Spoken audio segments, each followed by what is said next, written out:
Vous écoutez la leçon biblique de l'Église de la Science chrétienne indépendante de Plainfield, située à Plainfield, New Jersey, États-Unis d'Amérique. Leçon du dimanche 4 décembre 2022. Sujet: Dieu, la seule cause et le seul créateur. Texte d'or, Ésaïe. Voici mon serviteur, que je soutiendrai, mon élu, en qui mon âme prend plaisir. J'ai mis mon esprit sur lui, il annoncera la justice aux nations. Lecture alternée, Ésaïe. Il ne criera point, il n'élèvera point la voix, et ne la fera point entendre dans les rues. Il ne brisera point le roseau cassé, et il n'éteindra point la mèche qui brûle encore. Il annoncera la justice selon la vérité. Il ne se découragera point, et ne se relâchera point, jusqu'à ce qu'il ait établi la justice sur la terre, et que les îles espèrent en sa loi. Ainsi parle Dieu, l'Éternel, qui a créé les cieux et qui les a déployés, qui a étendu la terre et ses productions, qui a donné la respiration à ceux qui la peuplent et le souffle à ceux qui y marchent. Moi, l'Éternel, je t'ai appelé pour le salut, et je te prendrai par la main. Je te garderai, et je t'établirai pour traiter alliance avec le peuple, pour être la lumière des nations. Pour ouvrir les yeux des aveugles, pour faire sortir de prison le captif, et de leur cachot ceux qui habitent dans les ténèbres. L'Éternel des armées a pris cette résolution. Qui s'y opposera? Sa main est étendue. Qui la détournera? La Bible.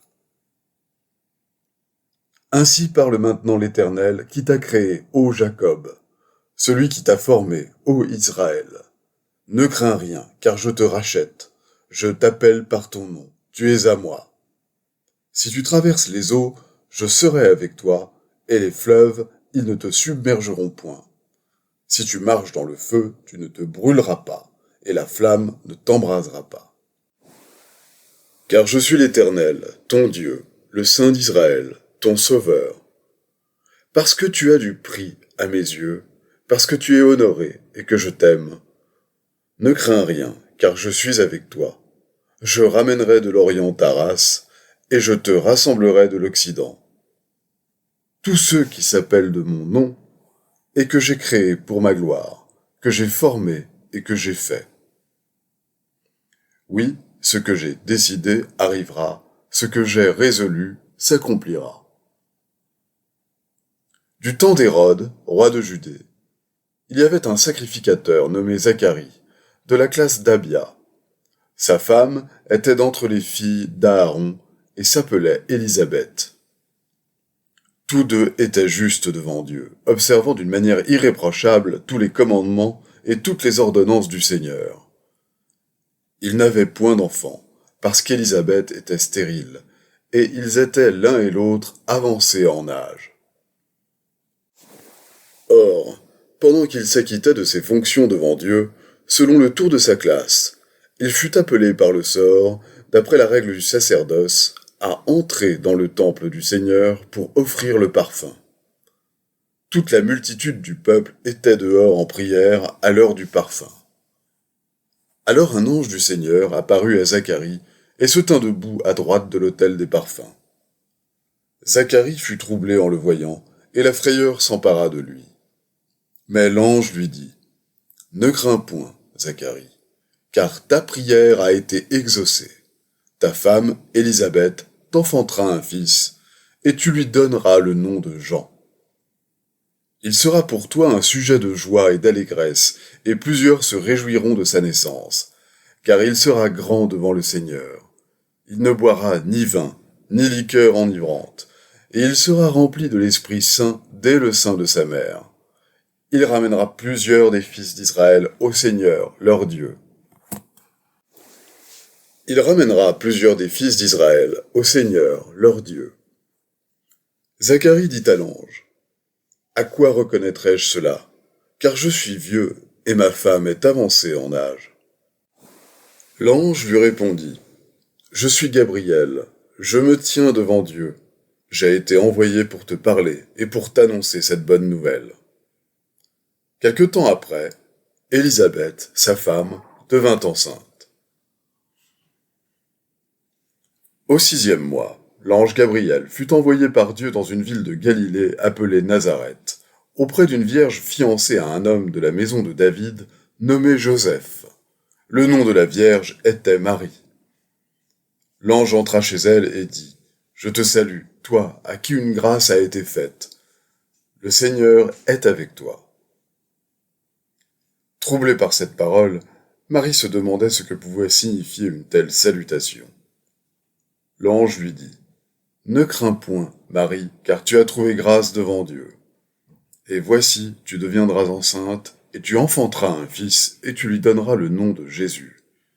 Il sera grand, et sera appelé Fils du Très-Haut, et le Seigneur Dieu lui donnera le trône de David, son père. » Marie dit à l'ange, « Comment cela se fera-t-il, puisque je ne connais point d'homme ?»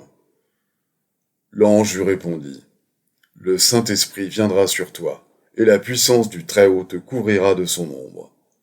C'est pourquoi le Saint-Enfant qui naîtra de toi sera appelé Fils de Dieu. Voici, Élisabeth, ta parente, a conçu elle aussi un fils en sa vieillesse, et celle qui était appelée stérile est dans son 6e mois, car rien n'est impossible à Dieu. »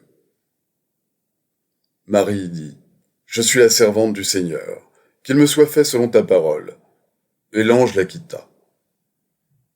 Dans ce même temps, Marie se leva et s'en alla en hâte vers les montagnes dans une ville de Juda. Elle entra dans la maison de Zacharie et salua Élisabeth. Dès qu'Élisabeth entendit la salutation de Marie, son enfant tressaillit dans son sein et elle fut remplie du Saint-Esprit. Elle s'écria d'une voix forte, « Tu es bénie entre les femmes, et le fruit de ton sein est béni. » Et Marie dit, « Mon âme exalte le Seigneur. Et mon esprit se réjouit en Dieu, mon Sauveur, parce qu'il a jeté les yeux sur la bassesse de sa servante. Car voici, désormais toutes les générations me diront bienheureuse, parce que le Tout-Puissant a fait pour moi de grandes choses, son nom est saint. »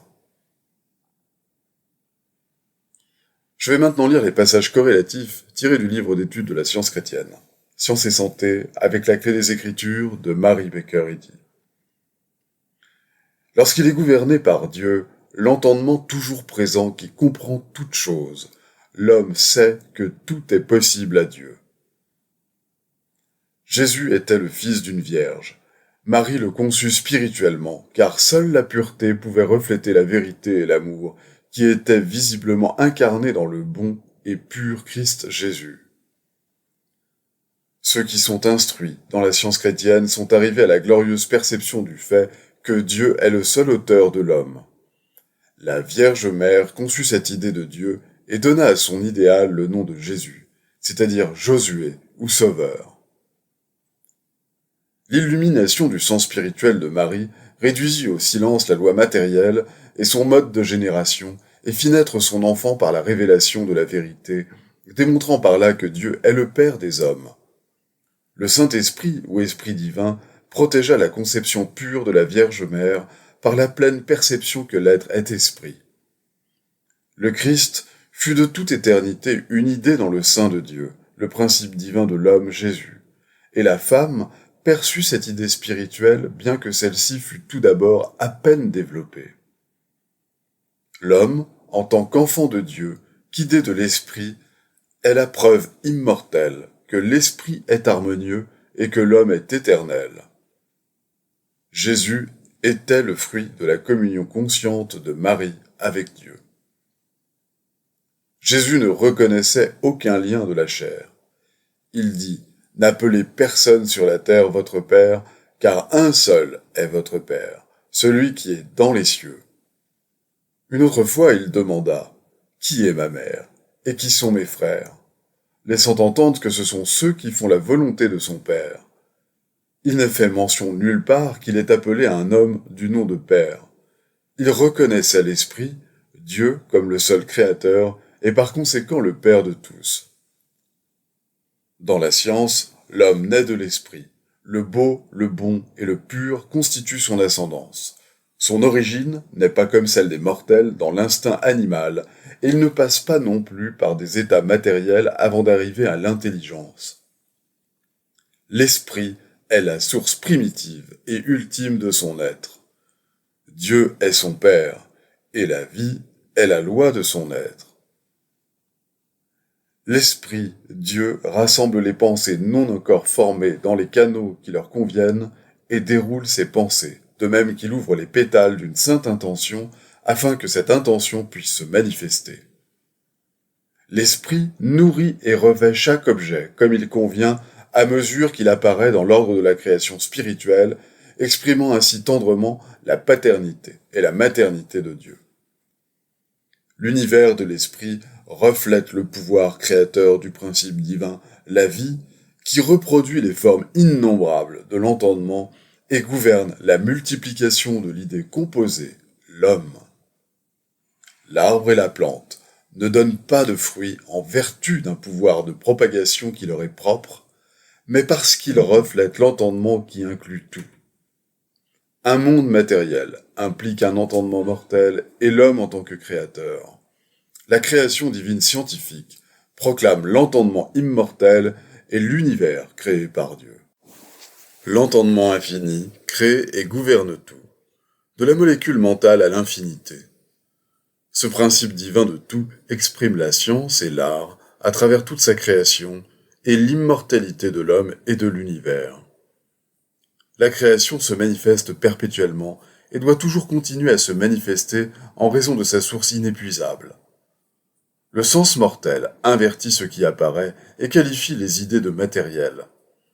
Ainsi mal interprétée, l'idée divine semble tomber au niveau d'une croyance humaine ou matérielle appelée homme mortel. Mais la semence est en elle-même, uniquement parce que l'entendement divin est tout et reproduit tout, parce que l'entendement est le multiplicateur et que l'idée infinie de l'entendement, l'homme et l'univers, est le produit. La seule intelligence ou substance d'une pensée, d'une semence ou d'une fleur, c'est Dieu, leur créateur. L'entendement est l'âme de tout. L'entendement est la vie, la vérité et l'amour, et il gouverne tout. Les mortels sont des égotistes. Ils croient être des travailleurs indépendants, des auteurs personnels, et même des créateurs privilégiés de quelque chose que la divinité ne voulait pas ou ne pouvait pas créer. Les créations de l'entendement mortel sont matérielles. Seul l'homme spirituel, immortel, représente la vérité de la création. Lorsque l'homme mortel fondera ses pensées concernant l'existence avec le spirituel et agira uniquement comme Dieu agit, il ne tâtonnera plus dans l'obscurité et ne s'attachera plus à la terre, faute d'avoir goûté le ciel. Les croyances charnelles nous frustrent. Elles font de l'homme un hypocrite involontaire qui produit le mal alors qu'il voudrait créer le bien, qui forme la difformité alors qu'il voudrait dessiner la grâce et la beauté, et fait du mal à ceux qu'il voudrait bénir. Il ne peut y avoir qu'un créateur qui a tout créé. Dieu façonne toute chose selon sa propre ressemblance. La vie se réfléchit dans l'existence, la vérité dans la véracité, Dieu dans la bonté, qui communiquent leur propre paix et leur propre permanence. L'amour, exhalant l'altruisme, inonde tout de beauté et de lumière. L'herbe sous nos pieds s'écrie silencieusement. Les humbles posséderont la terre. Le modeste arbutus rampant fait monter vers le ciel sa douce haleine. Le grand rocher donne son ombre et son abri. Le soleil rayonne du dôme de l'église, darde ses rayons dans le cachot du prisonnier, se glisse dans la chambre du malade, donne de l'éclat à la fleur, embellit le paysage et bénit la terre. L'homme, fait à sa ressemblance, possède et reflète la domination de Dieu sur toute la terre. L'homme et la femme, coexistant avec Dieu, et éternels comme lui, reflètent à jamais, en qualité glorifiée, l'infini Père-Mère Dieu. L'amour divin bénit ses propres idées et fait qu'elles se multiplient, qu'elles manifestent son pouvoir. La science chrétienne présente le déroulement, non l'accroissement. Elle manifeste, non une croissance matérielle, partant de la molécule pour aboutir à l'entendement, mais une communication de l'entendement divin à l'homme et à l'univers. Dans la mesure où cessera la génération humaine, la chaîne intacte de l'être éternel et harmonieux sera discernée spirituellement, et l'homme, non de la terre et terrestre, mais coexistant avec Dieu, apparaîtra. Les devoirs quotidiens de Mary Baker Eddy. Prière quotidienne. Il sera du devoir de tout membre de cette Église de prier chaque jour. Que ton règne vienne, que le règne de la vérité, de la vie et de l'amour divin soit établi en moi, et élimine de moi tout péché. Et puisse ta parole enrichir les affections de toute l'humanité et la gouverner. Règle pour les mobiles et les actes. Ni l'animosité, ni un attachement purement personnel ne doivent déterminer les mobiles ou les actes des membres de l'Église mère. Dans la science, l'amour divin seul gouverne l'homme, et un scientiste chrétien reflète les douces aménités de l'amour en réprouvant le péché et en manifestant un véritable esprit de fraternité, de charité et de pardon.